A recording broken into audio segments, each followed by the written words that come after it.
Assalamualaikum warahmatullahi wabarakatuh. Buat anak-anak muda di Riau, khususnya di Pekanbaru, sulit untuk istiqomah dalam hijrah kalau tidak bergabung dengan komunitas. Bingung mau bergabung dengan komunitas apa? Sekarang di sebelah kanan kiri saya komunitas biker subuhan. Kegiatannya jelas, hobinya jelas, arahnya jelas.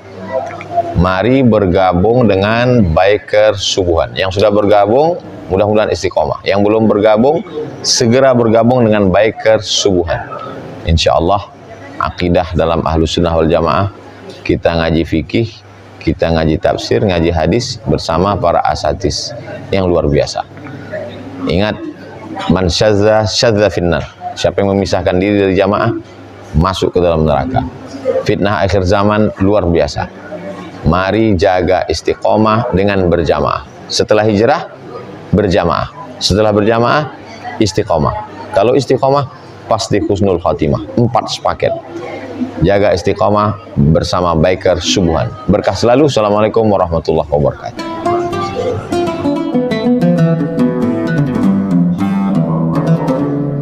Assalamualaikum warahmatullahi wabarakatuh.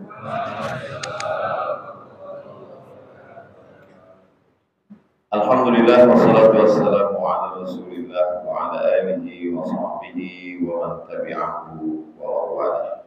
Qala al-musannif rahimahullah, Imam Muhyiddin Abu Zakaria Yahya Ibn Sharaf An-Nawawi rahimahullah, bisa nadihi dengan sanadnya berkata, hadis nomor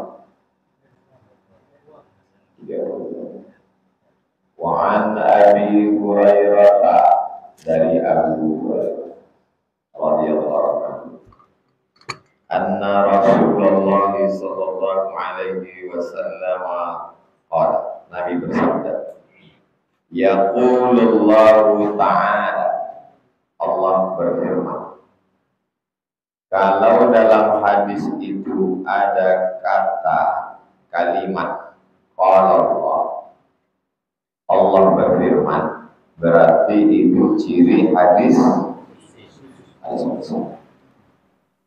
Hadis qudsi ada dalam Sahih Bukhari, hadis qudsi ada dalam Sahih Muslim, hadis qudsi ada dalam Sunan Abi Dawud, hadis qudsi ada dalam Sunan Nasa'i, hadis qudsi ada dalam Sunan Tirmidzi, hadis qudsi ada dalam Sunan Ibnu Majah, hadis qudsi ada dalam Musnad Ahmad bin Hanbal, hadis qudsi ada dalam Muwatta Malik, hadis qudsi ada dalam Sunan Ad-Darimi, hadis qudsi ada dalam Musannaf Ibnu Abi Syaibah. Kalau bukan, datanglah ulama dari Mesir, disatukannya lah hadis qudsi ini jadi satu. Namanya Mawsu'ah al-Ahadits al-Qudsiyah. Isinya lebih kurang 400 hadis. Tinggal tulis saja. Al-Ahadits al-Qudsiyah. Al-Ahadits al-Qudsiyah. Tulis di ujung PDF. Langsung bisa download. Tahmil kitab Al-Ahadits al-Qudsiyah. Ini cover. Kumpulan hadis-hadis qudsi. Bisa membuat satu majelis di masjid mana kajian hadis-hadis qudsi saja. PDF, cetak, print, kopi. Di antara ciri hadis qudsi ada kalimat yaqulullah, Allah berfirman, atau qala Allah, Allah berfirman. Apa kata Allah? Ma li abdi, abdi hambaku, hambaku, saya raja, lalu saya punya uang banyak, saya beli hamba di pasar, lalu hamba itu menjadi milik saya, hamba itu milik saya. Hamba itu kerja. Hamba itu kerja mengutip buah kelapa. Lalu dia dapat upah. Setiap 100 buah kelapa dapat 1 kelapa. Pertanyaannya, kelapa itu punya dia atau punya saya? Nampaknya belum bangun lagi. Saya raja. Saya punya uang, saya punya kuasa, lalu saya punya hamba yang disebut dengan hamba sahaya. Hamba sahaya saya ini kerja mengambil buah kelapa, dapat 100 kelapa, dapat upah 1. Kok 1? Kebetulan tuannya itu pelit. Kelapa 1. Kelapa yang 1 itu punya saya atau punya hamba itu? Hah?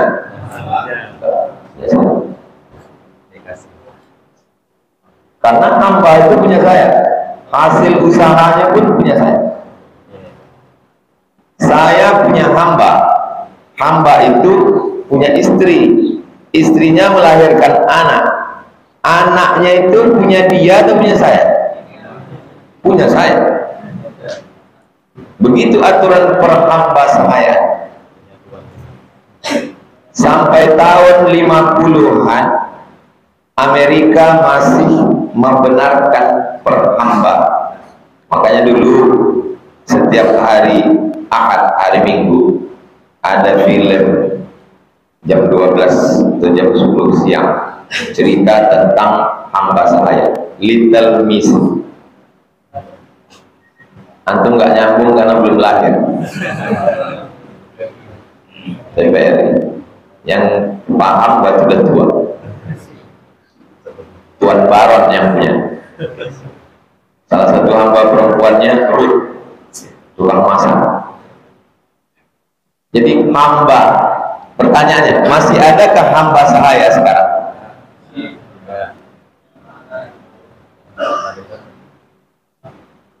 Hamba sahaya. Semua kita ini kalau ngomong sekarang pasti pakai saya kan. Menurut saya itu asal katanya sahaya. Coba tengok kamus Melayu. Saja, aslinya sahaja. Pergilah ke Malaysia, tengok kamu. Saja itu asalnya sahaja. Saya asalnya sahaya. Masih ada orang sekarang pakai dirinya hamba? Ada. Ambo kok. Jadi kata apa? Bahkan kita kalau ngomong bicara, kalau mengatakan aku sombong, tak sopan. Kenapa? Karena kita masuk dalam mindset bahwa lawan bicara kita itu adalah raja, tuan kita. Dia tuan, saya hamba. Makanya dulu dalam film-film P.Ramlee hitam putih, hamba meminta kepada tuan, karena yang dihadapannya itu tuan dan dia adalah hamba. Ketika Islam datang, manusia dilepaskan dari menjadi hamba manusia menjadi hamba, dari hamba manusia menjadi hamba. Saya direktur, antum karyawan. Lalu saya bilang, besok datang jam 7. Antum datang jam berapa? Jam 6.30 antum sudah datang. Sholat subuh jam 4.40. Jam 5.10 dia baru sholat subuh. Sebetulnya dia ini hamba Allah apa hamba direktur? Hamba direktur. Kedatangan Islam mengeluarkan manusia dari hamba manusia menjadi hamba Allah. Itulah ucapan Umar bin Khattab. Akhrajan nas min ibadatil ibad ila ibadati rabbil ibad. Jadi manusia tidak ada lagi diperhamba oleh manusia. Sekarang manusia diperhamba manusia, diperhamba atasan, diperhamba jabatan, diperhamba kekuasaan, diperhamba Instagram, diperhamba YouTube. Betul tak? Ketika antum berinteraksi dengan handphone ini, yang menjadi tuan, antum jadi tuan, dia jadi hamba, atau dia jadi tuan, antum jadi hamba? Kadang-kadang saya tuan, dia hamba. Kadang-kadang dia hamba. Kadang-kadang dia tuan, saya hamba. Tapi yang lebih sering, dia tuan, saya hamba. Makanya nama yang paling baik adalah nama hamba yang disandingkan dengan Allah. Abdullah, Abdurrahman, Abdurrahim, tentu saja Abdullah disandingkan dengan Allah, menghambakan diri. Hamba adalah level derajat manusia paling rendah, tidak punya apa-apa, karena buah kelapa yang dia punya tuannya, anak yang dia punya tuannya, boleh dijual oleh tuannya. Dilepaskan manusia dari penghambaan menjadi hamba Allah. Tak ada lagi hamba, cuma prosesnya. Siapa yang membunuh, maka diantara hukumannya adalah membebaskan hamba saya. Siapa yang membuat kesalahan berhubungan di siang Ramadan, diantara cara menembusnya membebaskan hamba. Akhirnya berangsur-angsur hilang sekarang, penghambaan itu hilang. Pemerintah Belanda mau meminta maaf kepada Republik Indonesia. Antum dapat baca beritanya? Inilah, coba tulis keywordnya situ, Belanda perbudakan, Belanda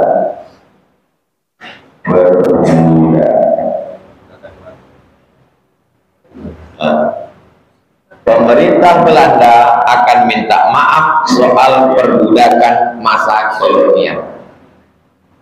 Antum pergi ke Sumatera Barat, sawah lunto, pabrik batu bara, tengok di situ foto-foto nenek moyang kita yang diperbudak oleh Belanda.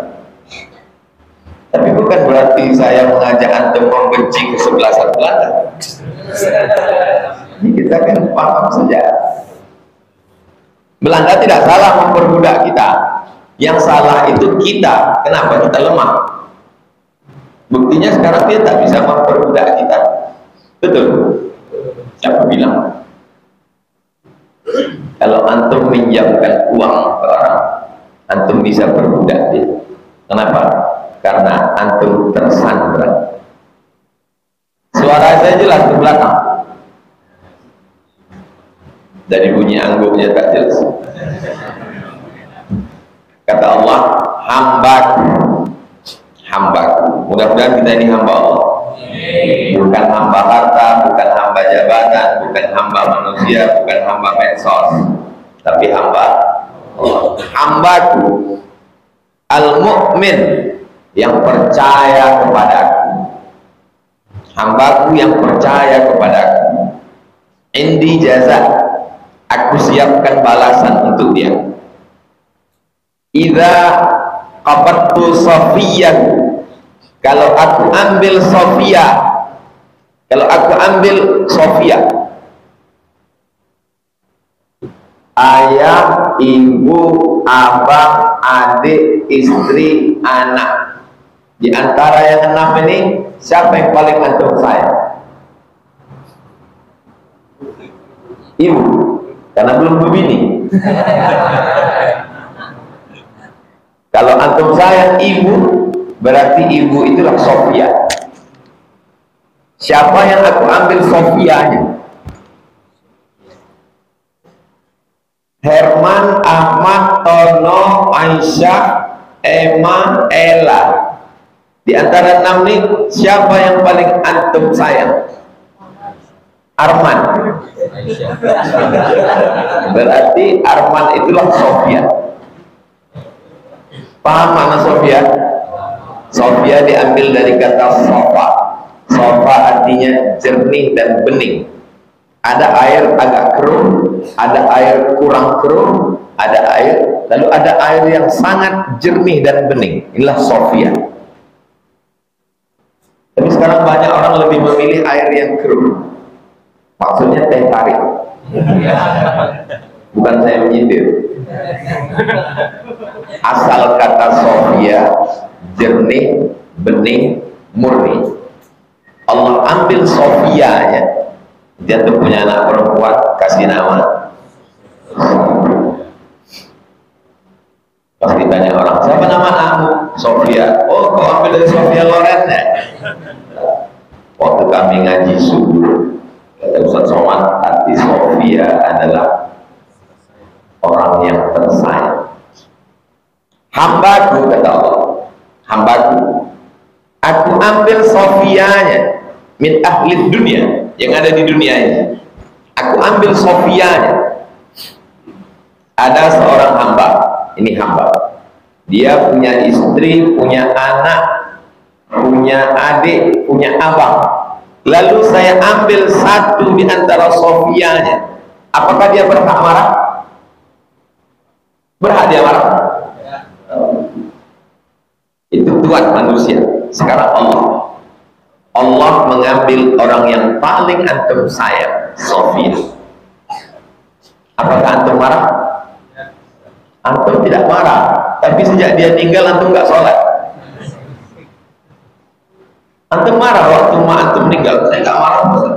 Terus kenapa nggak pernah lagi ikut pengajian? Nggak tahu, saya malas aja. Itulah marah itu.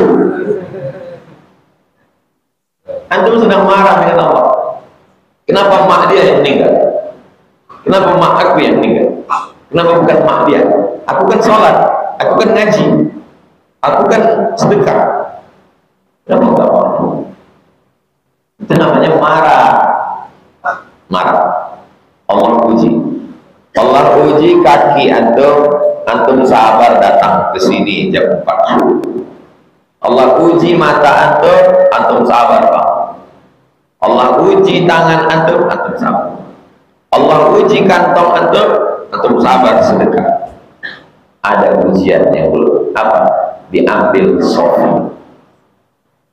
Saat Sofia diambil, error, hang, kehilangan.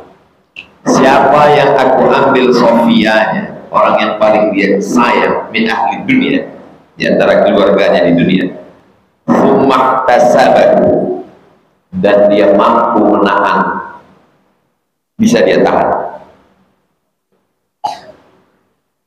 illal jannah, maka balasannya adalah orang tidak paham hadis ini kalau dia tidak pernah kehilangan. Kalau sudah tiada baru terasa, kata Bang Haji. Kalau masih ada, nanti setelah orang tua antum tak ada, abang antum tak ada, sahabat dekat antum tak ada, baru terima. Oh, ini maknanya kami kaji dengan susah. Pahamnya datang belakangan. Tidak semua orang yang tahu bisa merasa. Antum tahu buah tin? Tahu buah tin? Pernah melihat buah tin? Udah aja buah tin, tinggal tulis buah tin, enter. Semua antum tahu buah tin, pernah melihat tin, tapi pernahkah merasakan tin? Antum pernah makan buah tin? Antum pernah makan buah tin? Anda yang pernah makan buah tin, angkat tangan. Abang pernah makan buah tin. Satu lagi, abang pernah makan buah tin. Ketika nanti saya kasih kertas untuk bercerita, coba ceritakan rasa buah tin. Yang satu mengatakan agak-agak kombinasi antara apel dan mangga, katanya. Yang satu lagi mengatakan Buah tin itu rasanya agak berpasir-pasir dikit dan manis. Ternyata untuk mengungkapkan rasa tak bisa diwakili oleh kata, karena kata terlalu miskin untuk mewakili rasa. Pernah antum merasakan mati lampu?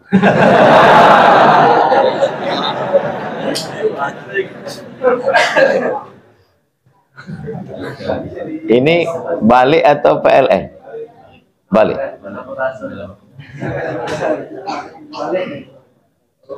Hambaku yang aku ambil sofianya, malah lebih jelas tak pakai mikrofon. Hambaku yang aku ambil sofianya, lalu kemudian dia bersabar, bisa dia tahan, maka balasannya adalah surga.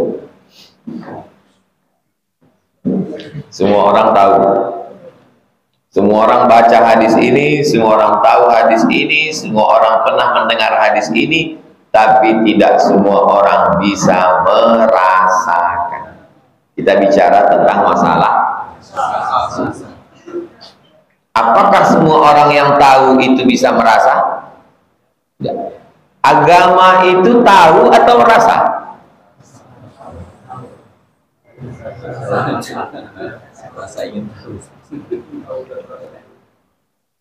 La yabitul mu'min, kamu tidak dikatakan beriman. Tidak dikatakan beriman kalau kamu bisa tidur wajaruhu ila jambihi ja'i'un, tetangganya kelaparan. Kamu tidak bisa tidur lelap, tetangganya kelaparan. Siapa yang tidur lelap tetangganya kelaparan, maka dia tidak beriman. Tahu kan? Tapi pernah rasa? Pernah lah bulan puasa 30 hari. Merasakan lapar. Lapar itu tidak bisa didefinisikan. Lapar menurut etimologi, lapar menurut terminologi. Seminar internasional tentang lapar. Narasumbernya kenyang, protokolnya kenyang, panitianya kenyang, tidak melahirkan apa. Maka kita disuruh merasakan. Jadi kalau ada di antara kita yang kehilangan keluarga, sebenarnya yang diinginkan Allah dari kita itu apa? Merasa. Yang ayahnya sudah meninggal, ibunya sudah meninggal, paham ya? Yang belum meninggal keluarganya, dia pernah kehilangan, mau nangis sampai basah 3 tisu. Pas ditanya, ayahmu meninggal? Masih hidup? Makmu? Masih. Terus pacar saya, ilaha illallah. Bunga bukan setangkai, kumbang bukan seekor. Patah tumbuh hilang berganti, hilang satu tumbuh 1000. Percuma playboy cap tupai. Kalau sanggup kita menahan, maka balasannya adalah surga. Keluar air mata Nabi Muhammad Sallallahu Alaihi Wasallam. Kata sahabat, loh, kok Rasul nangis? Nabi kok nangis? Kata Nabi, ini air mata kasih sayang. Waktu Ibrahim anaknya umur 18 bulan meninggal, dari Maria Al-Qibtiyah dari Mesir, menangis. Tiba-tiba datang adik-adik yang udah ngaji dengan Ustaz Somad, ketika ada tetangga ngelayat meninggal, jangan nangis bu, jangan nangis, jangan nangis, nggak boleh nangis. Ibu tuh bersedia. Untungnya ibu tuh nggak ngaji. Kalau dia ngaji, Nabi aja waktu meninggal anaknya dia nangis. Siapa kau larang-larang aku? Cubit ginjal kau nanti. Nangis itu tidak apa-apa. Yang dimaksud menahan di situ 3. Menahan hati, menahan pikiran, menahan lisan. Ada yang tak bisa ditahan air mata. Ada yang bisa menahan air mata. Hati ditahan, mesti kuat bahwa aku adalah hamba Allah. Maka apa yang diambil Allah dariku, aku mesti kuat, karena dia bukan milikku, dia adalah milik lillahi ma fis samawati wa ma fil ard. Semua yang ada di langit dan di bumi milik Allah. Ayah antum milik Allah, mak antum milik Allah, antum punya anak, anak antum milik Allah. Tapi kan ngomongnya aja. Saya sampai sekarang belum bisa saya menghilangkan. Setiap jumpa sama orang, Ustaz Somad boleh foto emak dengan emak saya? Oh boleh. Tapi katanya Ustaz nggak boleh foto sama perempuan, nenek-nenek boleh. Berapa umurnya mak? 83 katanya. Langsung dalam hati saya, ya, emakku baru 71 dah meninggal. Emak ini 83 masih hidup, masih sampai sekarang. Kalau bisa menahankannya, ilal jannah, balasan surga. Berat sekali surga itu Pak Ustaz. Iya, kalau ringan tentu balasannya ember, panci, kipas angin. Rawahul Bukhari, hadis ini disebutkan dalam kitab Sahih Al-Bukhari. Muhammad bin Ismail bin Ibrahim bin Al-Mughirah bin Bardisbah Al-Bukhari. Bisa dibilang ini masuk UAS, ini ujian akhir semester. Muhammad bin Ismail bin Ibrahim bin Al-Mughirah bin Bardisbah. Itu enaknya kalau kita ramai-ramai, yang tak hafal macam tahu gerak-gerak.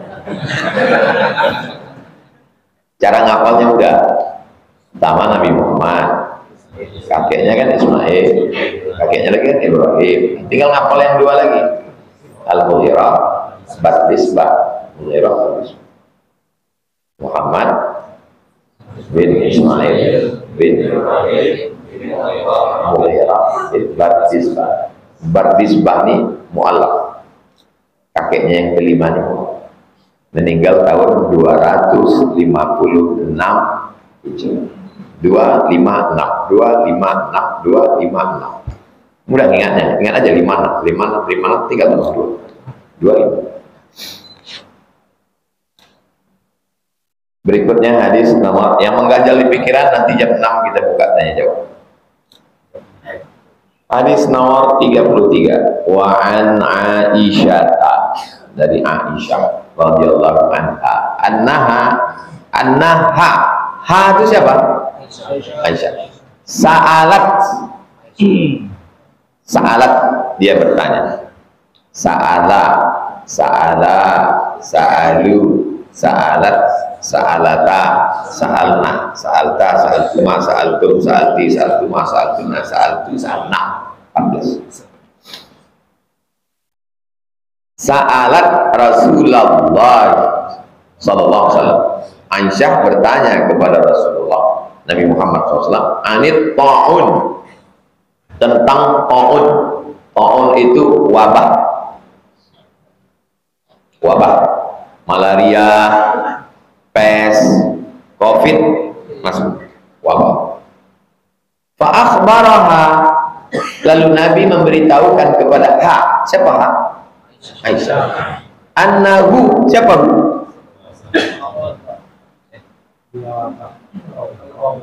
annahu wabah, bahwa wabah itu kana azaban, wabah itu adalah azab, yab'atsuhullah, yang dikirimkan Allah, ala man yasha, kepada siapa saja yang dikehendakinya. Apakah COVID itu wabah? Wabah. Simpang bingung, belok kiri, terus ada namanya TPU COVID. Di TPU COVID itu ada almarhum Buya Tengku Zulkarnain.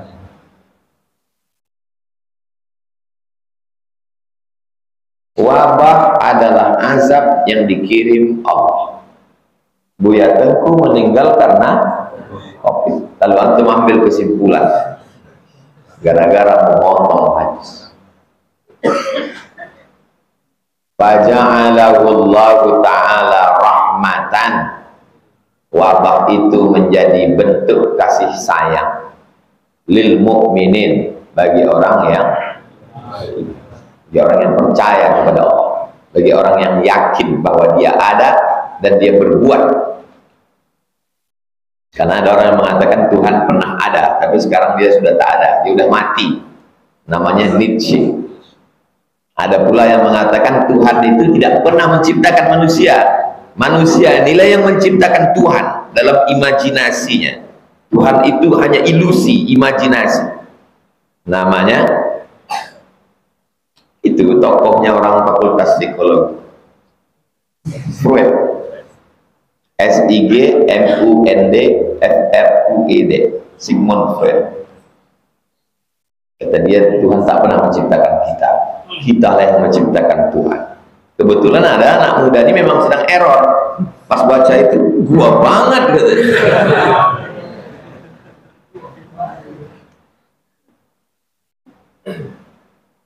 Abu Lahab matinya itu karena taun, karena wabah. Pulang dari perang Badar, sakit, kena taun, wabah menular, membusuk jenazahnya. Tak ada yang berani. Bagaimana cara menguburkannya? Pakai tongkat, pegang tongkat mereka nama, gali tanah, pakai tongkat masuk ke dalam. Habis itu dilempar pakai batu untuk menimbunnya. Kenapa pakai batu? Belum ada ekskavator.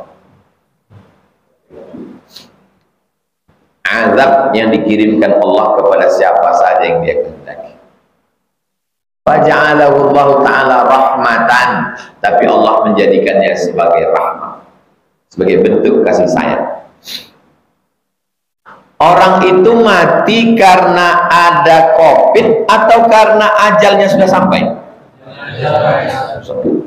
Buktinya mana? Buktinya ada orang yang tak pernah keluar rumah, dari mulai COVID datang sampai COVID pulang dia tak pernah keluar rumah, meninggalnya karena flu. Ada tak? Ada. Kalau belum ajal takkan mati.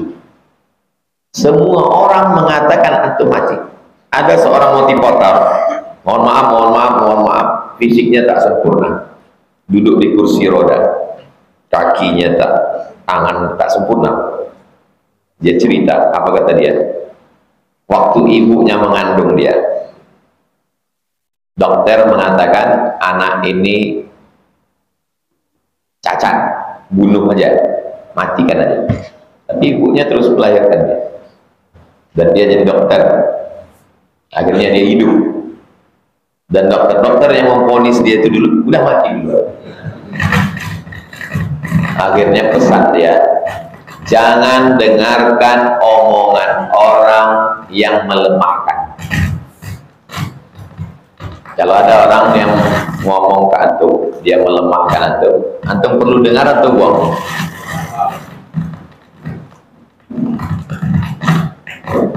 Kenapa bu bunyi?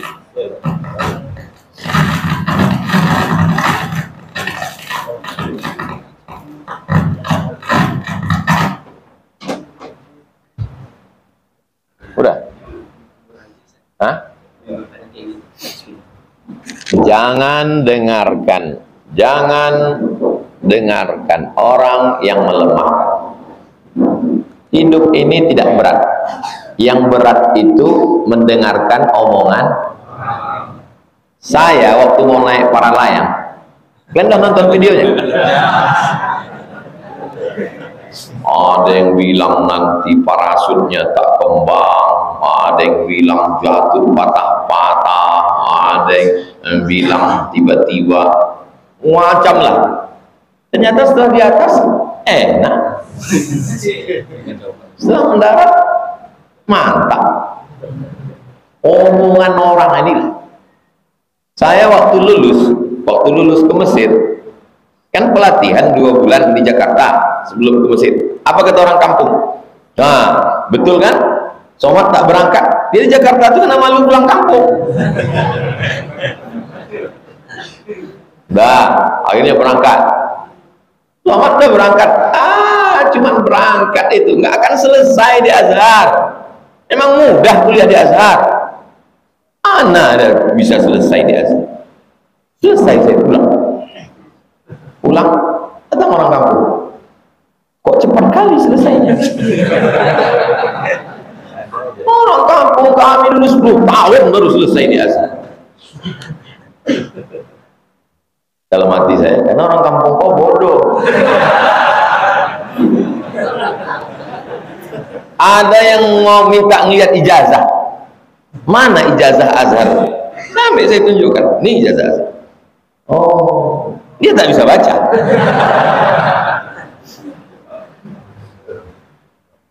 Tuh somat di Azhar, tak sampai 4 tahun selesai, ada ijazahnya.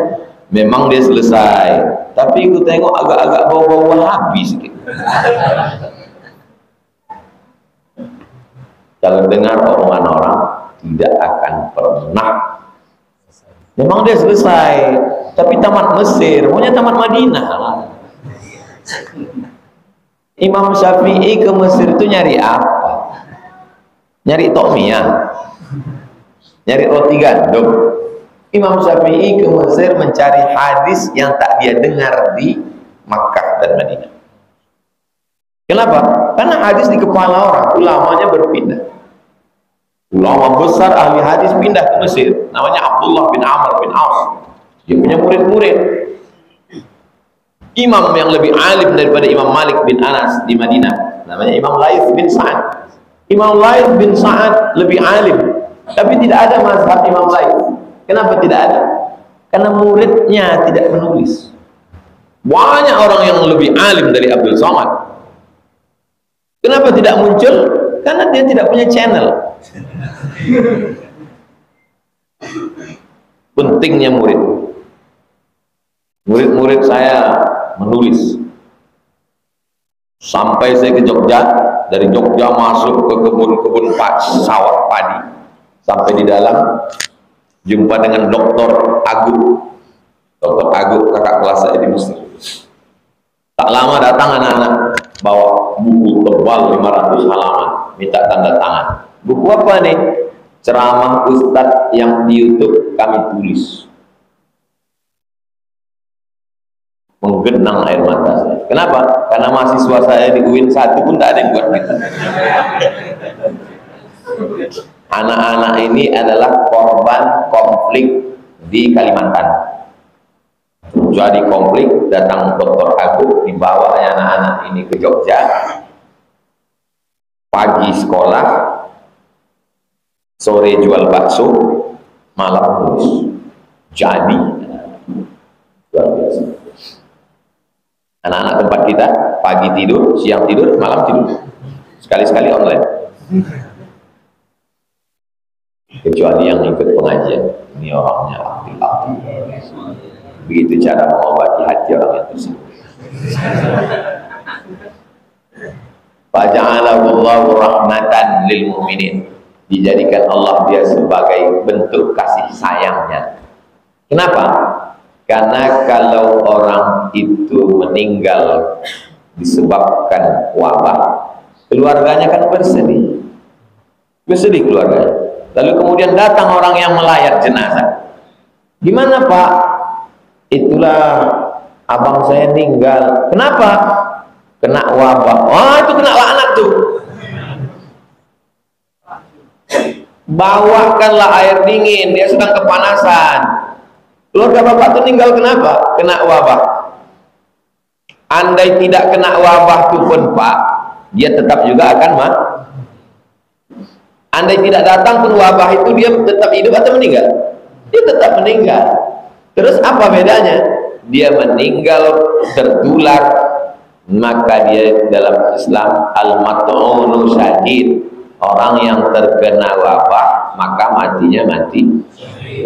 Tapi jangan gara-gara hadis ini lalu antum habis pulang dari sini pergi ke rumah sakit nyari ke security, mana di sini ruangan yang kena wabah. Masuk ke dalam nggak pakai masker, pas ditanya mau ngapain Pak? Saya mau mati syahid. Ini kan ceritanya terkena setelah usaha. sudah pakai masker, sudah cuci tangan, sudah hand sanitizer. Kalau masuk ke pesawat semua disemprotnya. Sampai saya pun disemprotnya. True story, kisah nyata, pulang dari Batam. Sebelum saya duduk paling tepi, langsung dia disemprot semua terus. Saya pun disemprot ya. Ustaz semprot gitu. Saya kena, oh niat dia baik. Sudah usaha optimal, kena juga. Apalagi yang bisa kita lakukan? Mengamuk kita semua, kita salahkan. Selesai dunia ini. Kalau masalah selesai dengan mengamuk, kita buat aja acara hari mengamuk nasional. Mengamuk itu tidak ada yang baik, betul? Mengamuk itu yang baik cuma satu. Tahu? Laksamana mengamuk.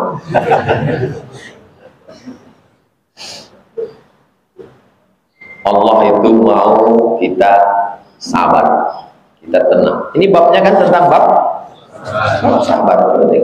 Babus sabri, bab sabar. Falaisa min 'abdin yaqa'u fit ta'un.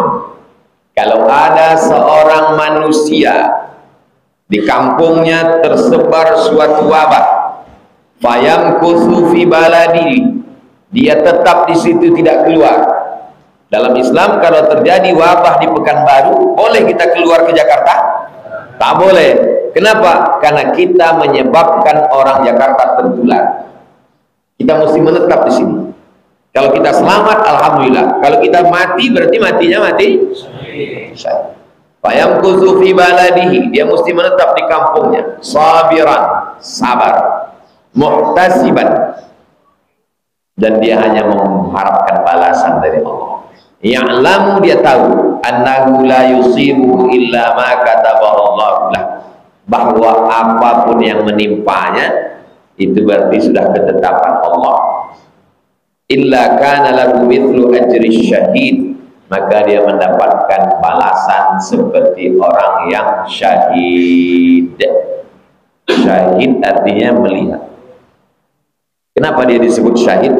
Karena sebelum malaikat mencabut nyawanya, dia sudah melihat tempatnya di surga. Makanya orang yang syahid itu tersenyum. Kenapa tersenyum? Katanya mati itu kan sakit. Mati itu sakit kan? Pernah tuh mati. Dan semua yang mati tidak pernah hidup untuk bercerita tentang mati. Ada kemarin Pak Ustaz mati hidup lagi, mati sulit, pingsan panjang. Yang mengatakan mati itu sakit Al-Quran. Kullu nafsin dha'iqatul maut. Tapi kenapa ada orang mati tersenyum? Karena ada yang mengalahkan sakit. Apa yang mengalahkan sakit? Kasih sayang Allah. Jika bagaimana cara Allah supaya sakitnya tak terasa? Ditunjukkan Allah tempatnya. Kita jangankan tempat kita di surga, kita makan siang apa aja belum tahu lagi. Saya jangankan tempat di surga, subuh ini dapat parkir atau tidak pun tidak tahu saya. Makanya kita selalu cemas. Dikepakkan malaikat sayapnya, ditunjukkannya, kau nanti di surga blok C nomor 12. Kenapa ada orang yang mati wajahnya macam jeruk purut di pijak gajah?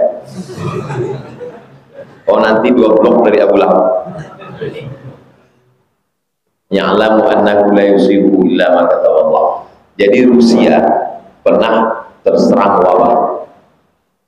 Bagaimana cara antisipasinya? Ada di antara mereka yang membaca buku Avicenna. Judul bukunya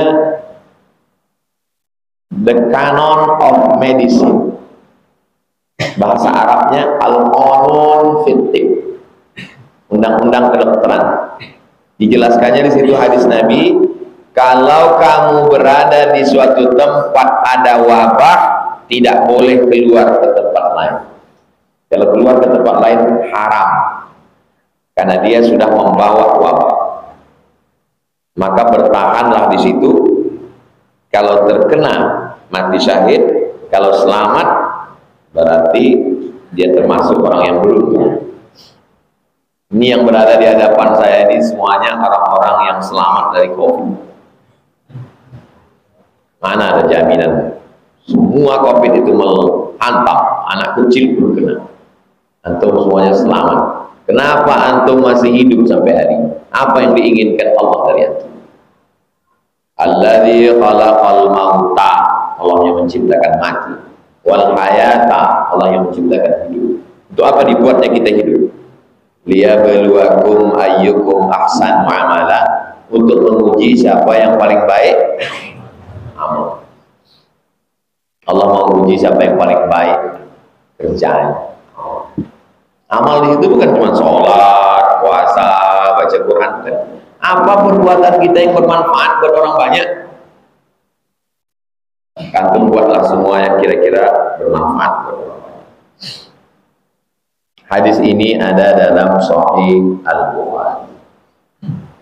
Berikutnya hadis yang ke 34 dari Anas. Nama bapaknya Malik, Anas bin Malik. Nama emaknya Ummu Sulaim. Waktu Nabi sampai ke Madinah umurnya 10. Nabi di Madinah selama 10. Berarti umur Anas waktu meninggal, umur Nabi waktu Nabi meninggal, umur Anas yang 20 tahun angkat tangan. Nah, supaya antum lah Anas waktu Nabi meninggal. Nabi 63, Anas 20. 10 tahun dia hidup dengan Nabi. Makanya dia di antara sahabat yang paling banyak, 7 yang paling banyak meriwayatkan hadis, di antaranya Anas. Aku cium telapak tangan Nabi, atyabu min rihil miski, lebih harum dari semerbak kasturi, kata Anas. Saya waktu salaman sama Ustaz Somad itu harum melekat, ialah minyak wangi. Nabi itu tidak asli harum semua, kata Anas. Sami itu Rasulullah SAW yaqul, aku mendengar Nabi bersabda, Innallaha azza wa jalla qala, Allah berarti hadis Iza, apa arti Iza? Iza apabila ibtalaitu, aku uji hambaku, bihabibataihi, aku uji hambaku itu, aku ambil 2 penglihatan, aku ambil 2 penglihatan, fasabar, dan dia sabar, awwattuhu minhumal jannah, maka aku balas dia surga. Saya diajak oleh artis musyawarah di Jakarta menyerahkan beras ke panti tunanetra. Ini bawaan kami di mobil udah sedih aja nih, sedih lah karena mau jumpa tunanetra. Sampai di situ kepala sekolahnya mohon maaf tunanetra, pegawainya tunanetra, pelajarnya tunanetra. Pas sudah menyerahkan beras, dipegangnya bahu saya. Oh, ternyata Ustaz Somad kurus ya. Banyak makan ya Ustaz. Mata menangis, mulut kita tersenyum. Dia aja yang kehilangan masih bisa tersenyum. Kenapa kita tak bisa tersenyum? Ada orang yang tidak nampak matanya, tapi hafal Quran 30 juz. Profesor doktor, dosen kami waktu di Mesir, namanya Profesor Dr. Syekh Ibrahim Al-Khuli, buta. Dia kalau ngajar masuk jam 8, jam 10 baru keluar, tampang lihat buku ngomong. Saya baru tahu ngomong di kelas itu susah waktu lulus jadi dosen. Pas masuk ke dalam, baru 15 menit habis bahan. Makanya jangan heran kalau antum ketemu dosen, ya silakan presentasi. Silakan kalau ada pertanyaan. Ya jam kita habis, itu dosen tak punya bahan.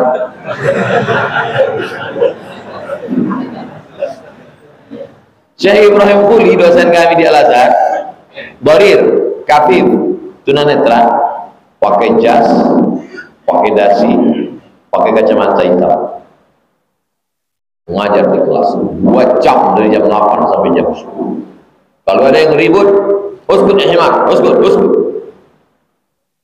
Gimana cara dia bisa punya bahan? Kami penasaran, gimana Syekh bisa? Rupanya di rumah istrinya membaca, dia dengar. Istrinya membaca, dia dengar. Dan salah satu kelebihan yang diberikan Allah SWT, kekurangan di sini, kelebihan. Setiap ada yang punya kekurangan, diberi Allah kelebihan. Kekurangan di sini, lebih di sini. Daya dengarnya. Ada orang yang datang waktu masih mahasiswa di Madinah, jumpa dengan Syekh Abdul Aziz bin Baz, mufti Makkah. Dari kaki tak bisa melihat. Setelah sekian tahun dia pulang jadi ustaz, berangkat haji, jumpa. Masih ingat saya sebenarnya? Sebulan kan? Saya, kata jamaah, jumpa sama Ustaz Somad. Siapa ya? Ada orang yang dohir kaki, tunanetra, lalu ditawarkan oleh dokter, mau nggak kalau dioperasi ada yang mau donasi bisa melihat lagi? Kata dia, sudah cukuplah nikmat yang diberikan Allah. Untuk apa lagi menambah dosa-dosa? Hadis ini memberikan kekuatan, kesabaran bagi orang yang diambil Allah penglihatannya, dan bagi orang yang diberikan penglihatan supaya dia menjaganya untuk melihat yang baik. Berawal dosa itu dari mata. Semua dosa berawal dari mata. Orang korupsi itu dari mana dosanya? Dari mata. Lihat rumah orang besar, mobil orang besar, duit banyak, dari mata. Makanya dalam Quran dikatakan, la tamuddanna 'ainaika ila ma matta'na. Jangan kau ulurkan biji mata. Biasanya kalau mengulurkan itu kan tangan. Tapi bunyi kalimat dalam Quran, jangan kau ulurkan biji mata. Karena orang kalau sudah melihat nikmat orang lain, seakan-akan terulur biji mata. Terulur itu bahasa kitanya apa? Melotot. Terbelalak melihat nikmat orang lain. Makanya dalam Islam diajarkan bahwa semua yang kita sangka nikmat itu sebenarnya adalah ujian. Kalau dapat jabatan, kalau dapat uang, nikmat. Kalau jadi rakyat jelata, jadi orang nggak punya, laknat. Bukan begitu logika berpikirnya. Yang kaya diuji dengan hartanya, yang susah diuji dengan sama-sama kalian sekolah, sama-sama kuliah, sama-sama bisnis. Yang satu berhasil, sukses, yang satu gagal. Nggak bisa kita katakan yang sukses ini, oh dia disayang Tuhan, yang gagal ini dilaknat Tuhan. Bukan begitu logika berpikirnya. Kan begitu disebutkan dalam Quran. Idza mabtalahu rabbuhu, ada orang yang diuji Allah SWT, lalu rezekinya banyak. Apa kata dia? Rabbi akraman, Tuhan sedang memuliakan aku. Lalu ketika rezekinya disebutkan, fayaqulu rabbi ahanan, Tuhan sedang menghinakan. Kalah, cara berpikirnya tidak begitu. Kalau kamu berhasil, sukses, kaya, itu juga ujian. Kalau usahamu gagal, itu juga ujian. Kata yang gagal, kok ujian dia enak, kok ujian aku gak enak, itu hak prerogatif Tuhan. Allah itu jangan diurus perbuatan dia, kita disuruh ngurus perbuatan kita. Jangan ngurus keputusan dia. Antum mahasiswa mau ngurus keputusan rektor, ini copot. Itu hadiah. Dia mau kasih tu'izzu man tasha wa tudhillu man tasha biyadikal khair. Tapi setelah usaha, bukan tanpa usaha. Kalau tanpa usaha itu apatis namanya. Sudah berusaha optimal, setelah itu berdoa, habis itu bertawakal. Ternyata terjadi tidak seperti yang diinginkan. Tidak ada jalan lain kecuali sabar, bahwa Allah SWT kasih kita dulu. Kalau usahamu berhasil, kau dapat nikmat, maka kau bersyukur. Kalau usahamu gagal, kau down, kau jatuh, maka berarti Allah ingin kau bersabar. Kita seperti seekor burung yang terbang dua sayap. Sayap yang pertama syukur, sayap yang kedua sabar. Ajaban li amril mu'min. Orang beriman itu ajaban, ajib. In asabathu sarra, kalau dia berhasil, dia sukses, syakar, dia bersyukur. In asabathu dharra, kalau dia sakit, dia bangkrut, dia susah, dia down, sabar. Mana yang lebih besar pahalanya, syukur atau sabar? Kalau syukur, la in syakartum la azidannakum, kalau kau bersyukur tambah. Kalau sabar, innama yuwaffas sabiruna ajrahum bighairi hisab. Kalau sabar, kau akan kuberikan balasan bighairi hisab. Tidak bisa itu unlimited. Tak ada kesulitan. Pahala sabar itu tidak ada kesulitan. Sabar itu berat, Pak Ustaz. Ya. Karena berat itu, maka kita kaji. Kalau ringan-ringan itu apa kita kaji? Tapi biasanya kalau udah ngaji sabar ini, biasanya ujiannya cash and carry. Lalu apakah kita minta, ya Allah jangan uji aku ya Allah. Allahumma inni la as'aluka raddal qada walakin as'aluka lutfa fi. Aku tidak ingin kau rubah takdirku. Andai kau jatuhkan aku hari ini, biarlah jatuh ke tumpukan jerami. Tahu jerami? Jerami. Kalau jatuh, janganlah jatuh ke batu. Pernah saya buat status seperti itu. Andai kau takdirkan aku ini harus jatuh, biarlah jatuh ke tumpukan jerami. Oh, komen di bawah spring back aja. Membaca komen itu pula kita emosi. Innallaha ma'as sabirin. Allah bersama dengan orang yang sabar. Kalau kita sabar, kita punya kekuatan. Kita kuat karena ganja, asapnya habis, kita down. Kita kuat karena narkoba, datang BNN, hancur. Kita kuat karena kawan, hari ini dia kawan, besok jadi lawan. Kita kuat karena manusia, manusia akan binasa. Kita kuat karena harta, harta akan sirna. Kita kuat karena Allah. Kenapa Allah?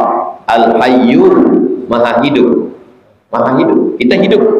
Kalau hidup ada matinya. Kalau dia la ta'khudhuhu sinatun. Dengan bertuhan, dengan berallah, kita menjadi kuat menjalani hidup. Saya hidup kalau seumur dengan Nabi sekitar 18 tahun lagi. 18 tahun lagi. Tahun 2020 mati kalau ngikut Nabi. Umur 63. Tapi antum, perjalanan antum masih panjang. Apalagi yang umur 20, berarti 43 tahun lagi. Dipukul ombak, dipas gelombang, karangnya tajam, angin puting beliung. Kalau perahunya tidak kuat, nahodanya tidak kokoh, kapal pecah di tengah jalan, karam, error, hang, berjalan tak pakai celana. Pas ditanya, kenapa nggak pakai celana? No problem. Aku mudah-mudahan Allah kasih kita kekuatan. Makanya sebelum keluar rumah kita minta Bismillah dengan nama Allah. Tawakkaltu 'ala Allah, serahkan kepada Allah. La haula. Punya harta banyak, dipuji orang, punya kekuasaan, balikannya kepada Allah. Hebat ya Pak ya. Masya Allah, tabarakallah, subhanallah, Allah. Cantik anaknya Ibu ya, alhamdulillah, balikan ke Allah. Ganteng anaknya ya Pak ya, bapaknya siapa dulu? Itu titipan Allah. Mesti baliknya ke Allah, mesti cepat. Gak boleh aku, gak boleh saya, gak boleh hamba, mesti ke ini pemberian Allah. Cuman kadang orang ini dibalik, waktu IP-nya 4, IP kok bisa 4? IP kok 2? Takdir Allah. 2 dosa dia. Yang pertama malas, Yang kedua, melegitimasi kemalasannya dengan Allah. Allah itu dianggapnya sebagai stempel legalisir ijazah kemalasan. Dia malas, gimana supaya kemalasannya ini jadi benar? Karena Allah. Mudah-mudahan Allah menyelamatkan kita. Pas jam 6.